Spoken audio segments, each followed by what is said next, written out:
Halo teman-temanku, selamat pagi, siang, sore, dan malam. Dimanapun kalian berada, semoga kita dalam keadaan sehat walafiat tanpa kurang sedikit pun. Amin. Kita sapa dulu ya teman-teman AutoCAD di sini. Hai teman-teman.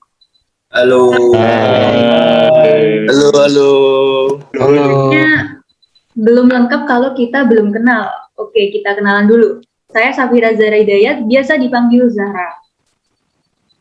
Saya Bintang Tiara Pramesti, biasa dipanggil Bintang.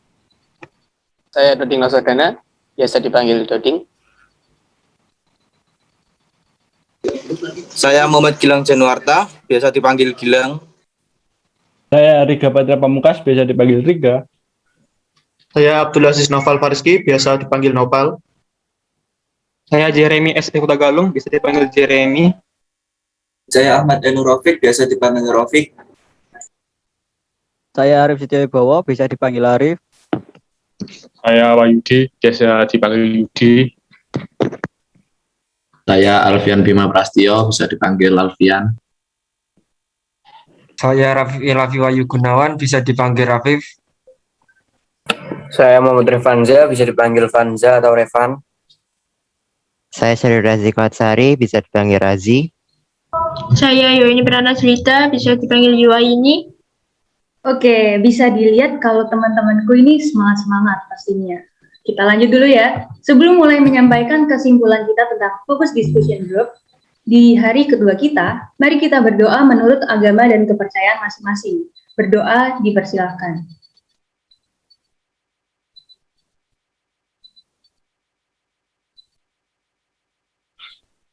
Berdoa dicukupkan. Oke, seperti yang aku bilang tadi, setelah melakukan FGD pada hari kedua BCD, akhirnya kita menemukan sebuah kesimpulan untuk skala prioritas kita selama di perkuliahan. Nah, kalau dilihat dari diskusi kita, kayaknya setiap anak memiliki skala prioritas yang berbeda-beda sesuai tujuan masing-masing tentunya. Ada yang memprioritaskan akademik dulu dan ingin meraih gelar cum laude, lalu juga ada yang pro di bidang prestasi non-akademik, sehingga memprioritaskan kemampuannya itu terlebih dahulu. Ada lagi yang ingin memprioritaskan pengalaman berorganisasinya, supaya bisa menambah bobot CV dan pengalaman kerja. Jadi dengan perbedaan itu kita dapat simpulkan ya teman-teman, kalau skala prioritas ini ya tergantung individu dan keperluan masing-masing. Namun, cara menyusunnya yang harus kita pertimbangkan baik-baik. Nah, hal ini akan disampaikan oleh rekan-rekanku yang hadir di pertemuan kali ini untuk menjabarkan kesimpulan yang udah kita ambil. Oke, dipersilakan untuk Saudara Bintang untuk memulai kesimpulannya. Oke, jadi semua orang memang harus mengetahui bagaimana cara menyusun daftar prioritas. Tujuannya tentu saja agar kita tidak salah melangkah dan lebih berhati-hati dalam mengelola pendapatannya. Seringkali ditemukan banyak orang yang justru memenuhi kebutuhan sekundernya dibanding kebutuhan primer. Maka dari itu, diperlukan pertimbangan untuk menyusun skala prioritas. Yang pertama, mengetahui kemampuan diri sendiri. Seseorang harus mengetahui kemampuan dari dirinya sendiri dalam menyusun skala prioritas. Dalam menentukan sebuah keputusan, jika tidak diikuti dengan diri yang mampu, maka daftar prioritas yang disusun akan menjadi berantakan. Maksud dari kemampuan diri sendiri ini tidak hanya mampu secara tenaga saja, tetapi juga mampu secara keahlian dari sesuatu yang akan diputuskan. Implementasi hal-hal tersebut akan berdampak pada profesionalitas teman-teman dan akan mempengaruhi value yang ada di dalam diri teman-teman.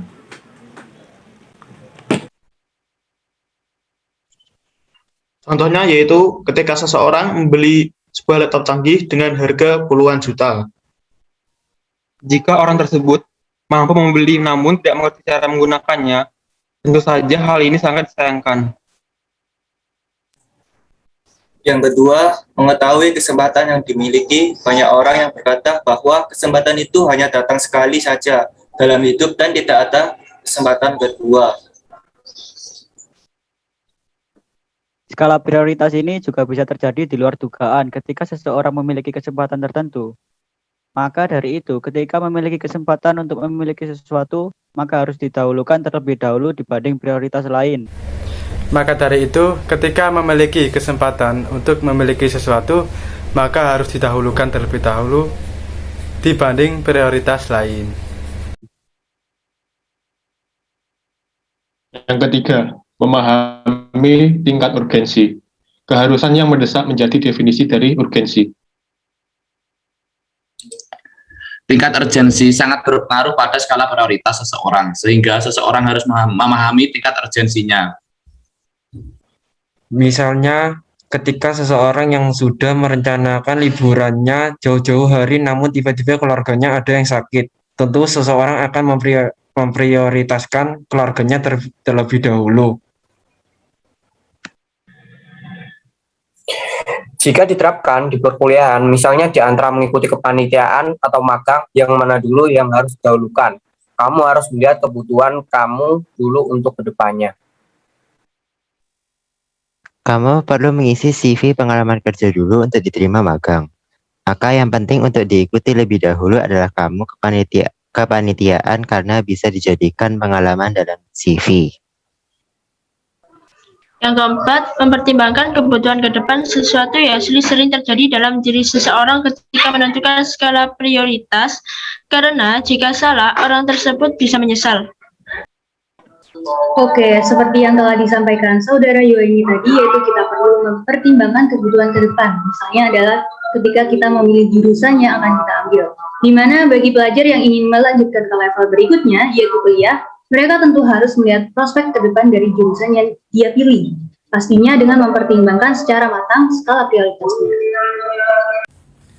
Adanya skala prioritas sendiri tentu menjadi hal yang sangat bagus buat seluruh warga negara Indonesia.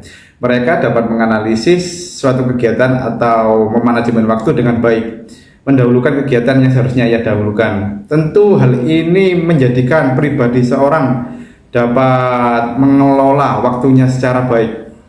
Tentunya takaran skala prioritas ini dapat mempengaruhi seseorang untuk dapat mengetahui kebutuhan apa saja yang harus didahulukan. Hal ini tentu sangat penting bagi seseorang yang ingin mengelola dirinya menjadi lebih baik. Namun, dari ke-8 poin skala itu, kesimpulan yang paling penting untuk diprioritaskan adalah akademik. Kita harus sangat memprioritaskan kuliah dan tugas-tugasnya, karena percuma banyak kegiatan kalau nggak lulus-lulus. Oke, kesimpulannya sangat make sense ya sama topik FGD kita, yaitu tentang skala prioritas. Oke, mungkin cukup jelas sampai di sini. Mohon maaf jika ada salah kata dari kami. Terima kasih dan sampai jumpa. Bye, goodbye. Nice.